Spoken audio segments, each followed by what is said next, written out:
میں وضاحت کر دوں، اگر پاکستانیوں کے یہ ذہن میں ہے تو ایک بہت بڑی غلط فہمی ہے کہ چائنا جو کچھ کر رہا ہے وہ پاکستان کے لیے کر رہا ہے. یہ ایک بہت بڑی غلط فہمی ہے.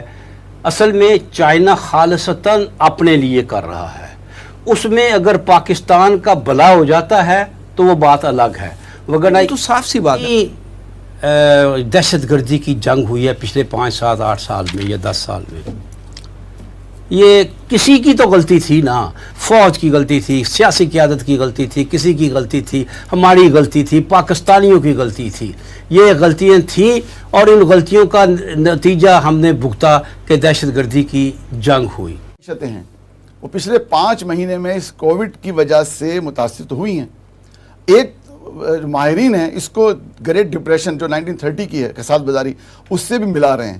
اور اس کے حوالے سے 17 اپریل کو اس سال انڈیا حکومت نے ایک نیا فیصلہ کیا. انہوں نے یہ فیصلہ کیا کہ جتنے بھی پڑوسی ممالک ہیں وہ FIDP یعنی جو بیرونی سرمایہ کاری کریں گے ان کے قوانین میں تبدیلی کی کہ نئے قانون کے تحت جتنی بھی کمپنیاں کسی کمپنی سے اشتراک سے پہلے حکومت سے اجازت لینا لازمی ہوگا. اور بھارت میں بہت زیادہ سرمایہ کاری ہے چائنا کی. جب اجازت لینا لازمی ہوگا تو چائنا کی حکومت کے ساتھ اس کا معاملہ پیش آیا اور ماہرین یہ کہتے ہیں کہ اس پورے معاملے میں چائنا کو نقصان پہنچنے کا اندیشہ ہے. یہ بھی ایک اس کی وجہ ہے کیونکہ کورونا کے بعد دنیا کے تمام حسیس بازاروں میں ہلچل تو مچی. میں آپ سے عرض کر رہا ہوں جو 1962 میں معاملہ پیش آیا تھا بالکل وہی معاملہ کہ انڈیا یہ سمجھ رہا تھا کہ چائنا اس وقت پھر کمزور ہو گیا ہے. امریکہ نے بھی اس پر دباؤ ڈالا ہے اور اس تمام کے زمانے سے وہ کمزور ہوا ہے کہ کورونا کی وجہ سے چین کسی حد تک بہرحال بیک فٹ پہ تھا. WHO کی جو ہیلتھ اسمبلی کا اجلاس ہوا ہے وہاں پر بھی ان کو کہا گیا کہ چائنا اس کا ذمہ دار ہے، اس کے خلاف ایکشن لیا جائے گا. تو اس معاملات میں جو واشنگٹن اور جو نئی دلی ہے اس کے سیاسی لیڈران کورونا وائرس کی وجہ سے مطلب چائنا کو بیک فٹ پر لے کے جانا چاہ رہے ہیں. تو ایسے مسئلے میں اس معاملے کا ہونا ان تینوں جو اثرات ہیں وہ اس کی بنیاد بنتے ہیں. کہ 1962 میں کیا ہوا تھا، اصل میں پاکستان اٹیچ ہو گیا تھا شروع سے امریکہ کے ساتھ اور سیٹو سینٹو کے معاہدے میں جکڑا گیا تھا. اور صاف بات کہ اس وقت پاکستان کے مفاد میں تھا سیٹو سینٹو میں آ جانا، اس لیے کہ سوویت یونین بھارت کا بہت زبردست سرپرست بنا ہوا تھا. تو بھارت کوئی بھی شرارت کر سکتا تھا پاکستان کے ساتھ. لیکن یہ بات بڑی واضح تھی شروع سے کہ امریکی اسلحہ جو تھا اور امریکہ کی جو سائنس اور ٹیکنالوجی میں ترقی وہ رشیا سے اور سوویت یونین سے کہیں آگے بڑھ کے تھی اور امریکی اسلحہ بہت بہتر تھا. یعنی میں یہ ایڈیشنل باتیں بتا رہا ہوں ان کی باتوں کو آگے بڑھاتے ہوئے ان کی تصدیق کرتے ہوئے کہ معمولی سرحدی جھڑپیں تھیں لیکن انڈیا نے اس کو خوب بڑھایا. اور امریکہ تیار تھا اس وقت کہ کوئی چائنا کے خلاف کوئی بات اٹھے اور اٹھانے والے کے سر پر میں دستے شفقت رکھوں. لہذا امریکہ نے فوراً جو ہے پاکستان سے کیے تمام وعدے بھول کر ان کو چھوڑ کر وہ انڈیا کی مدد کی اور انہیں بہترین اسلحہ پاکستان سے بھی ہی بڑھ کر کے اسلحہ کے وہاں ڈھیر لگا دیے. اس لحاظ سے پنڈت نہرو کی یہ پالیسی کامیاب رہی اور اس نے میری نظر میں اس نے یہ سب کے لیے کیا تھا. دوسرا پاکستان اور امریکہ کے تعلقات کو ڈیمیج کرنے کے لیے پنڈت نہرو نے یہ کھیل کھیلا تھا بعد میں. البتہ چکا ہے اگرچہ وہ بہت بڑی عسکری قوت ابھی اس طرح کی نہیں بنا جس طرح کی امریکہ عسکری قوت ہے. لہٰذا چائنا یہ سمجھتا ہے کہ اگر میری اقتصادی قوت یوں ہی بڑھتی چلی گئی تو وہ وقت آئے گا کہ میں عسکری قوت میں بھی امریکہ پر غالب ہو جاؤں گا. لہٰذا چائنا کو امریکہ بذریعہ انڈیا کے ناکام کر دیتا ہے.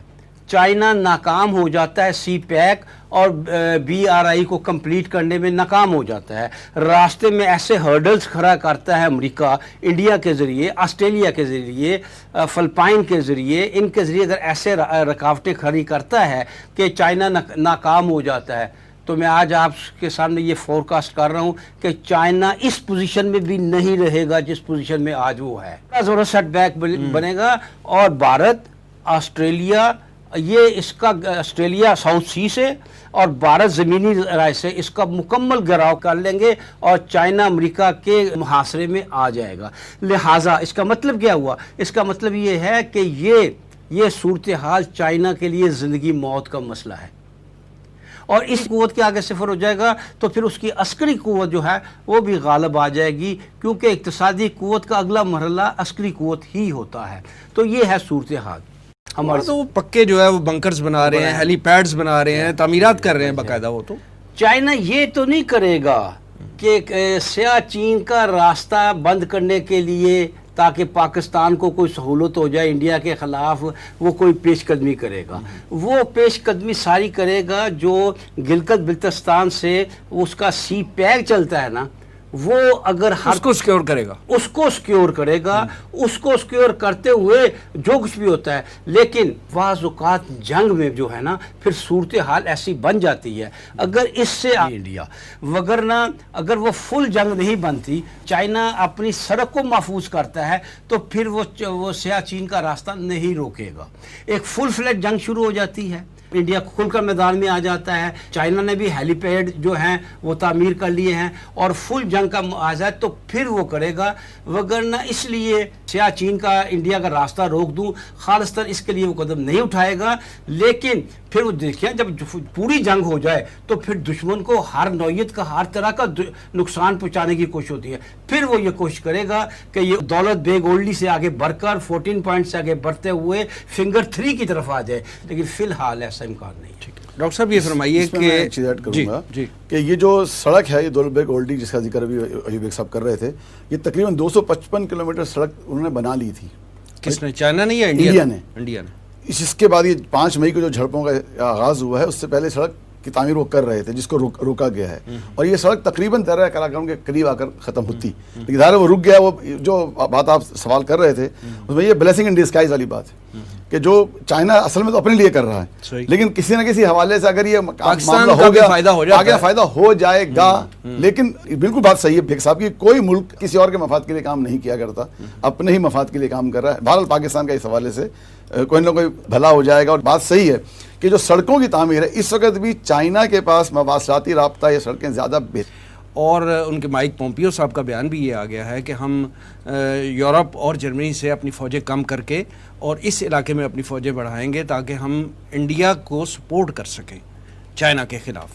تو آپ کیا سمجھتے ہیں کہ اب امریکہ جو ہے سپر پاور جو ہے وہ اس سرحدی تنازع کو جنگ کی شکل بنانے میں انڈیا کا ساتھ نہیں دے رہا، کھلم کھلا اس کی جو ہے وہ اس کی حمایت نہیں کر رہا؟ اور پھر کیا یہ اگر یہ اس طرح اس کے سپورٹ میں آ جاتا ہے امریکہ جو ہے وہ بھارت کی، تو کیا یہاں پہ کوئی بڑی جنگ ہونے کا امکان تو نہیں ہے؟ لیکن جیسے بیگ صاحب فرما رہے تھے کہ امریکہ یقینی طور پہ یہ چاہتا ہے اور ہمیشہ سے اس نے بھارت کو اپنا ایک بغل بچہ یا اپنا ایک فرنٹ مین کے طور پہ استعمال کیا ہے، ایک طرح سے فطری اتحادی بن چکا ہے. فطری اتحادی بن چکا ہے.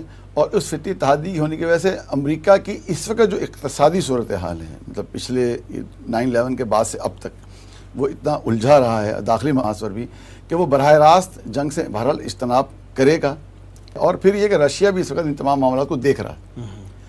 اگر امریکہ کے بحری بیڑے اس خطے میں داخل ہوتے ہیں تو اس کے اثرات آپ بالکل درست فرما رہے ہیں کہ اس کے اثرات پھر اس خطے کے امن پر آئیں گے. اور پاکستان بھی اس معاملے کو بہت ہی کلوزلی مانیٹر کر رہا ہے اور ہمیشہ گائیڈ کیا اور ہمیں تیار بھی کیا ہے کہ یہی وہ علاقہ ہے جو بنیاد بنے گا اس ملمت العظمیٰ کی اور آرمیگڈون کی.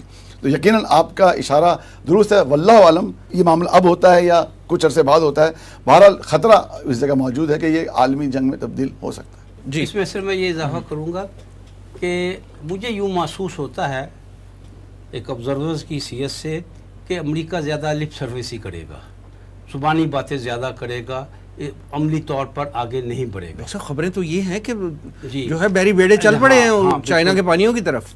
اگر ایسا ہوا تو وہ زیادہ ساؤتھ سی میں چائنا کو انگیج کرے گا، یہاں نہیں انگیج کرے گا. یعنی ایک نیا محاذ کھول دے گا. جی ایک نیا محاذ کھولے گا، یہاں کسی صورت انگیج نہیں کرے گا. نہ وہ صورت میں تو براہ راست جنگ شروع ہو جائے گی. جی ایسی صورت میں اگر وہ ساؤتھ سیز میں، کیونکہ ساؤتھ سیز میں اس کا ایک بڑا زبردست اتحادی ہے آسٹریلیا. اور آپ کو معلوم ہے کہ آسٹریلیا اور بھارت نے حال ہی میں ایک معاہدہ کیا ہے کہ دونوں ایک دوسرے کے اڈے استعمال کریں گے. اب آسٹریلیا نے بھارت کے اڈے کیا استعمال کرنے ہیں، بھارت ہی وہ اس کے جو بحری اڈے ہیں وہ استعمال کرے گا اگر ایسی صورت بنتی ہے. اس پہ چائنا کمزور ہے میری نظر میں، اگرچہ میں کوئی دعویٰ نہیں کرتا اگر وہ کھلا، لیکن میں نہیں سمجھتا